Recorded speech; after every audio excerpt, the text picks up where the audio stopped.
वो अब तिजारती पहलू निकाल लेता है, मैं कुछ कहूं तो तराजू निकाल लेता है, मैं इसलिए भी तेरे फन की कद्र करता हूं तो झूठ बोल के आंसू निकाल लेता है। पहले 7500 मेडिकल सीट्स बाद में बनाइएगा, पहले जो एम्स में 2161 पद खाली पड़े हैं उनको तो भर दीजिए। ये अमीरों के लिए बनाया गया बजट है, ये निराशाजनक बजट है। हम अमृतकाल सुनते आ रहे थे, ये अमृतकाल इतनी जल्दी समाप्त हो गया कि अब अमृतकाल का कोई नाम तक नहीं लेना चाहता है। माननीय श्री इमरान प्रतापगढ़ी जी 15 मिनट। धन्यवाद सभापति महोदय।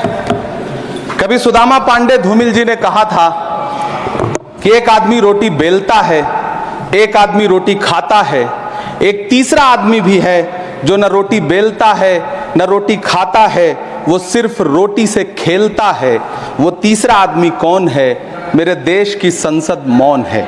सभापति महोदय, वो भी क्या दिन थे जब संसद में देश का बजट पेश होता था तो देश की सड़कें ठहर जाया करती थीं। रेल बजट पेश होता था तो लोगों की उम्मीदें रेल के डिब्बों की तरह पटरियों पर दौड़ने लगती थीं। पूरा देश धड़कने रोक करके वित्त मंत्री और रेल मंत्री को सुना करता था। अफसोस, अब बजट पेश हो जाता है, मीडिया चैनल सरकार का महिमा मंडन करते हैं और बेचारी जनता बजट के आंकड़ों के शब्द जाल में उलझी हुई महीनों बाद समझ पाती है कि उसका तो फिर से कट गया। सभापति महोदय, पिछले 2 साल अमृतकालीन बजट पेश किए गए और इस बार एक नई शब्दावली गढ़ी गई है, तुष्टीकरण बनाम संतुष्टीकरण का बजट। सभापति महोदय, सुनने में कितना अलंकारिक लगता है ये शब्द। सोच रहा हूं देश की वित्त मंत्री और प्रधानमंत्री जी से पूछूं कि आखिर किसकी संतुष्टि? जिस बजट में मनरेगा के लिए 1 रुपए की बढ़ोतरी ना हो, वही पुराना 86,000 करोड़, जबकि पहले ही 9,754 करोड़ का घाटा हो, जिस मनरेगा से करोड़ों मजदूरों के घर में चूल्हा जलता हो, उस मनरेगा में काम करने वाले गरीब मजदूरों के लिए अगर आपके खजाने से 1 रुपया भी इजाफी नहीं निकल सका तो भला कौन संतुष्ट हुआ साहब? इस देश का गरीब मजदूर या आपके उद्योगपति दोस्त? वो जो महाराष्ट्र में लोकसभा और विधानसभा के बीच में 40 लाख मतदाता बढ़ाए गए थे, अरे उन्हीं के लिए मनरेगा का थोड़ा सा बजट बढ़ा देते। क्या उसमें मनरेगा का एक भी मजदूर नहीं था 40 लाख लोगों में? सारे के सारे 12 लाख की छूट वाले से आगे के लोग थे। सभापति महोदय, कल जब वित्त मंत्री जी देश की संसद में भाषण दे रही थी तो वहां मुंबई में कोई गरीब इंसान जब अपनी जेब टटोल करके अपनी मोटरसाइकिल में 1 लीटर पेट्रोल भरवा रहा था तो उस पेट्रोल की कीमत थी 103 रुपया प्रति लीटर। आखिर इतना महंगा पेट्रोल डीजल खरीद के कौन संतुष्ट हो रहा है? इस देश के गरीब लोग या फिर सरकार के चहेते धन्ना सेठ? सभापति महोदय, वित्त मंत्री जी इस बजट को मध्यम वर्ग को संतुष्ट करने वाला बजट बता रही हैं। अरे मैडम, हम आप यहां पर बैठे रहते हैं और वहां बाहर इसी दिल्ली में 1 लीटर दूध, चाहे वो अमूल का हो या फिर मदर डेयरी का हो, उसकी कीमत 73 रुपए लीटर है। इतना महंगा बेच करके कौन संतुष्ट हो रहा है? गरीब जनता या आपके धन्ना सेठ दोस्त? सभापति महोदय, इस सरकार का बाजार और महंगाई पर कोई नियंत्रण नहीं रह गया है। चाहे देश में लहसुन 400 रुपए किलो बिक जाए, टमाटर 100 रुपए किलो बिक जाए, प्याज का दाम सुनकर आंखों में आंसू आ जाए, लेकिन वित्त मंत्री महोदया बजट में महंगाई का मां भी नहीं बोलती हैं। बच्चों की किताब और पेंसिल तक पर टैक्स लगाने वाले सरकार से मैं पूछना चाहता हूं कि आप मध्यम वर्ग का हितैषी बताते हैं, खुद को तो शर्म नहीं आती है? खुद को धार्मिक कहने वाली सरकार भगवान श्री कृष्ण के प्रिय खाद्य पदार्थों दही और मक्खन तक पर जीएसटी लगाती है और बात करती है मध्यम वर्ग की हिमायती होने की।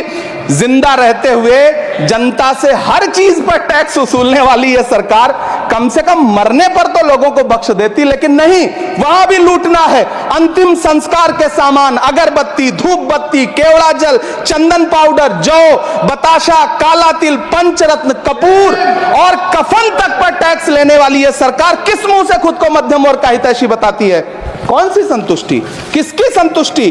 कदम कदम पर टैक्स देकर लूटने वाली जनता की या फिर जनता से टैक्स वसूल करके धन्ना सेठों का खजाना भरने वाली सरकार की?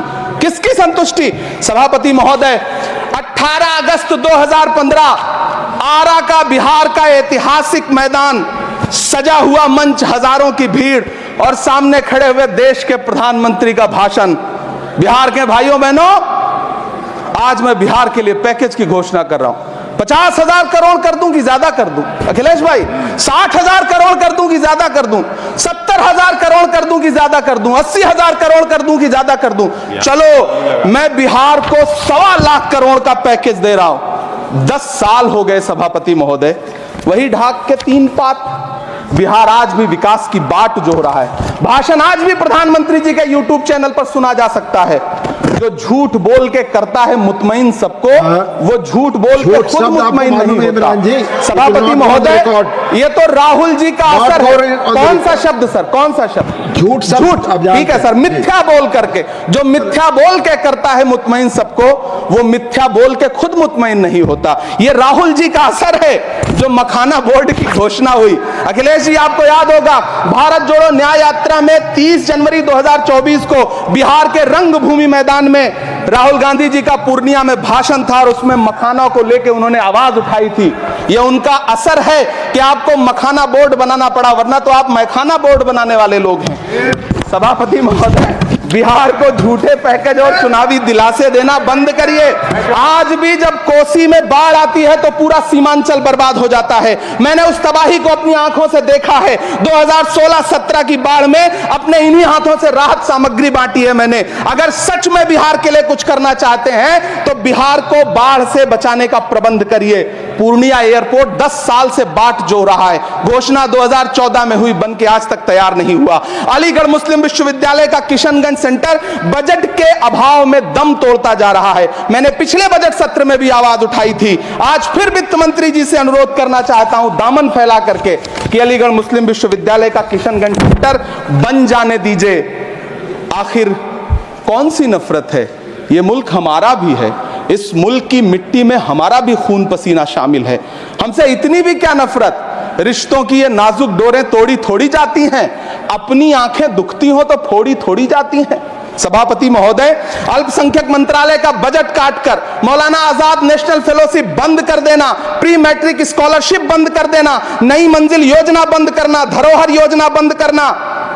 2024-25 के बजट में माइनॉरिटी मिनिस्ट्री के लिए 3,183 करोड़ रुपए की घोषणा हुई, लेकिन देश को हैरत होगी कि बाद में समीक्षा करके लगभग आधा कर दिया गया, 1,868 करोड़ रुपए। मैं तो सरकार से पूछना है कि कौन संतुष्ट हुआ? इस देश का अल्पसंख्यक संतुष्ट हुआ या आप संतुष्ट हुए? किसका संतुष्टिकरण?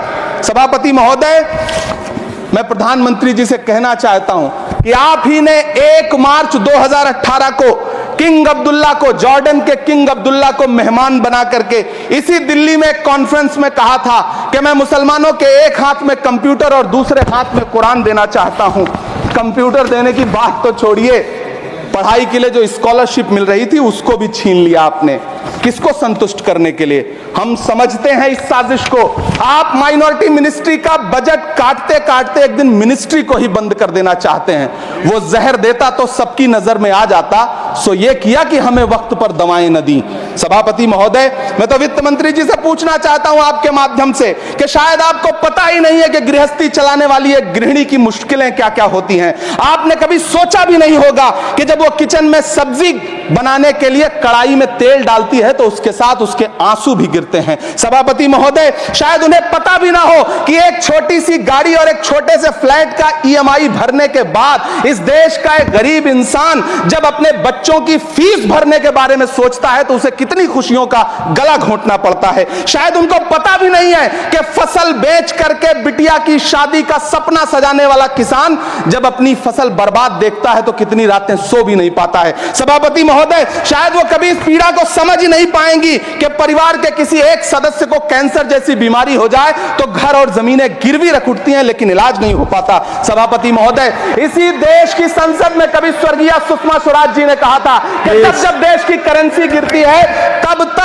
देश की प्रतिष्ठा गिरती है। एक तरफ कोलंबिया जैसा छोटा सा देश और उसके प्रधानमंत्री गुस्तावो पेत्रो खड़े हैं जो कोलंबिया के नागरिकों को हथकड़ी लगाकर लाने वाले जहाज को अमेरिका रंग वापस लौटा दे रहे हैं, और दूसरी तरफ हमारे प्रधानमंत्री जी खड़े हैं जो बेड़ी और हथकड़ी लगा करके लाए गए बेटों के अपमान पर एक शब्द नहीं बोल रहे। सभापति महोदय, मैं इतिहास के पन्ने पलट रहा हूं, मुझे दो किरदार याद आ रहे हैं। एक तरफ निक्सन के 7वें बेड़े की धमकियों के सामने लोहे की तरह अडिग इंदिरा गांधी खड़ी हैं, तो दूसरी तरफ खुद ही नमस्ते ट्रंप का नारा लगाते हुए प्रधानमंत्री जी खड़े हैं। मेरे कानों में सुषमा स्वराज जी की आवाज गूंज रही है। बहुत कम बोलने वाले डॉक्टर मनमोहन सिंह ने बहुत ज्यादा बोलने वाले प्रधानमंत्री जी को जब देश की बागडोर सौंपी थी तो $1 58 का था, आज 85 से 87 के बीच में झूल रहा है। इन दिनों रुपए की अहमियत गिरती है तो न तो देश की प्रतिष्ठा गिरती है, ना प्रधानमंत्री की गरिमा। जिस देश में 80 करोड़ लोगों को 5 किलो राशन के लिए कतारों में लगना पड़ता हो, उस देश में यह सरकार 12 लाख तक के टैक्स न लेने के लिए अपनी पीठ थपथपा रही है। हुकूमत इस कदर आवाम पर एहसान करती है, ये आंखें छीनती है और चश्मे दान करती है। सभापति महोदय, महाराष्ट्र का भिवंडी हो, मालेगांव हो, इचल करंजी हो, यूपी का बनारस हो, मुआयमा हो, मुबारकपुर हो, रांची का छोटा नागपुर हो, बिहार का भागलपुर हो, हर जगह बुनकरों की उम्मीदें तोड़ रही हैं, लेकिन इस सरकार के पास उनके लिए कुछ भी नहीं है। मुरादाबाद का पीतल उद्योग, कानपुर का चमड़ा उद्योग, सहारनपुर का लकड़ी उद्योग, फिरोजाबाद का चूड़ी उद्योग, अलीगढ़ का ताला उद्योग, सब सरकारी प्लानिंग से तबाह हो रहे हैं। इन तमाम के बीच सरकारी सपोर्ट से बस एक उद्योग फल फूल रहा है, नोएडा का नफरत उद्योग। सभापति महोदय, जिस देश में 40 से 45% मेडिकल फैकल्टी की सीट खाली हो, वहां बजट में 75,000 नए मेडिकल सीट्स का ऐलान हो रहा है। सरकार बहादुर, कम से कम इस देश के पढ़े लिखे युवाओं को तो मूर्ख समझना बंद करिए। वो अब तिजारती पहलू निकाल लेता है। पहले 7500 मेडिकल सीट्स बाद में बनाइएगा, पहले जो एम्स में 2161 पद खाली पड़े हैं उनको तो भर दीजिए। वो अब तिजारती पहलू निकाल लेता है। मैं कुछ कहूं तो तराजू निकाल लेता है। मैं इसलिए भी तेरे फन की कद्र करता हूं तो झूठ बोल के आंसू निकाल लेता है। सभापति महोदय, फिर झूठ आया है, मैं उसे मिथ्या कर दे रहा हूं। शायरी में बार बार आ जाता है, क्या करूं महोदय। काश ये बजट, सभापति महोदय, वो एक शब्द मैं मिथ्या कर दे रहा हूं सर, वो एक शब्द को हटा दीजिए। ध्यान रखें, ऐसे जो भी शब्द होंगे आपके वहां। सभापति महोदय, काश ये बजट बीपीएससी के पेपर लीक की शिकायत करने वाले नौजवानों पर बरसती हुई पुलिस के लाठियों पे, जख्मों पर मरहम लगा पाता। सभापति महोदय, पिछले 80 दिन से 70 साल का एक बुजुर्ग एमएसपी की लीगल गारंटी मांगता हुआ आमरण अनशन पे बैठा हुआ है। काश ये बजट किसान नेता जगजीत डल्लेवाल की टूटती हुई सांसों की पीड़ा सुन पाता। काश ये बजट प्रतियोगी परीक्षाओं की तैयारी के लिए दिल्ली, कोटा, पटना, अहमदाबाद जैसे शहरों में, इलाहाबाद जैसे शहरों में किताबों के साथ गल रहे युवाओं के सपनों को जिंदगी दे पाता। काश ये बजट वंदे भारत के सुनहरे विजुअल के बजाय देश की गरीब जनता को कुछ और पैसेंजर ट्रेनें दे पाता। काश ये बजट सीनियर सिटीजन को ट्रेन टिकटों में मिलने वाली रियायतें वापस लौटा पाता जिनको सरकार ने कोविड के नाम पे छीन लिया था। काश ये बजट किसानों की राह में कीले नहीं बल्कि कालीन बिछाने वाला बन पाता। काश ये बजट सरकारी मालिकों को यह समझा पाता कि नेहरू को कोसने से अर्थव्यवस्था नहीं सुधरेगी, उसके लिए डॉक्टर मनमोहन सिंह साहब की अर्थ नीति अपनानी पड़ेगी। पिछले 11 साल से नेहरू जी को कोस रहे हैं, आखिर कब तक कोसिएगा? थोड़ा पंडित नेहरू जी के बारे में पढ़िए, तब पता चले कि पंडित नेहरू की शख्सियत का नाम है। दुनिया का पहला ऐसा राजनेता जिसने अपनी जिंदगी की आजादी के लिए, देश की आजादी के लिए 3259 दिन अंग्रेजों की जेल में बिताए। पंडित नेहरू एक ऐसे महान शख्स जिनके पिता पंडित मोतीलाल नेहरू, जिनकी बहन विजय लक्ष्मी पंडित, जिनके बहनोई पंडित रंजीत सीताराम, जिनकी बेटी इंदिरा गांधी, जिनके दामाद फिरोज गांधी, सब ने अंग्रेजों से लड़ते हुए स्वतंत्रता आंदोलन में जेल काटी। आप किस मुंह से उनकी लकीर छोटी करने की बात करते हैं? नहीं कर पाइएगा, 7 जन्मों में नहीं कर पाइएगा, क्योंकि जिस्म की मौत कोई मौत नहीं होती है, जिस्म मिट जाने से इंसान नहीं मर जाते, धड़कने रुकने से अरमान नहीं मर जाते, सांसें थम जाने से ऐलान नहीं मर जाते, जिस्म की मौत कोई मौत नहीं होती है। सभापति महोदय, मैं आपके सामने खड़ा होकर के एक बहुत छोटी सी कहानी सुनाना चाहता हूं कि महान बादशाह सिकंदर ने जब यूनान फतेह किया तो जीत का जश्न मनाने के लिए शहर की सड़कों पर निकला। तो उसने देखा कि पूरा शहर तो जश्न मना रहा है, एक फकीर सड़क के किनारे चादर तान के सो रहा है। सिकंदर को गुस्सा आया, घोड़े से उतरा, उस फकीर के पास गया और उसे सोता देख करके उसे जोर की एक लात मारी और लात मार के कहा कि क्यों रे फकीर, मैंने यूनान फतेह कर लिया, लोग जश्न मना रहे हैं और तू सो रहा है। उस फकीर ने उन्नीदी आंखों से सिकंदर को देखा और देख करके कहा कि शहर जीतना बादशाहों का काम है, लेकिन लात मारना तो गधे का काम है। सभापति महोदय, गरीब जनता को लात मारना बंद करिए। ये अमीरों के लिए बनाया गया बजट है, ये निराशाजनक बजट है। हम अमृतकाल सुनते आ रहे थे, ये अमृतकाल इतनी जल्दी समाप्त हो गया कि अब अमृतकाल का कोई नाम तक नहीं लेना चाहता है। इसलिए मैं इस सदन में खड़ा होकर के देश की वित्त मंत्री महोदया से कहना चाहता हूं कि आपने अल्पसंख्यकों के बजट में जो कटौती की है उसको बहाल करिए। आपने मनरेगा को जो स्थिर रखा है उसका घाटा 9,754 करोड़ है, कम से कम उतना बढ़ा करके फिर से उसे बहाल करिए। नौजवानों के लिए रोजगार दीजिए, किसानों को एमएसपी की लीगल गारंटी दीजिए। यही मैं आपसे अपील कर रहा हूं। धन्यवाद सर, आपने इतना जो समय दिया उसके लिए शुक्रिया। माननीय श्री बाल योगी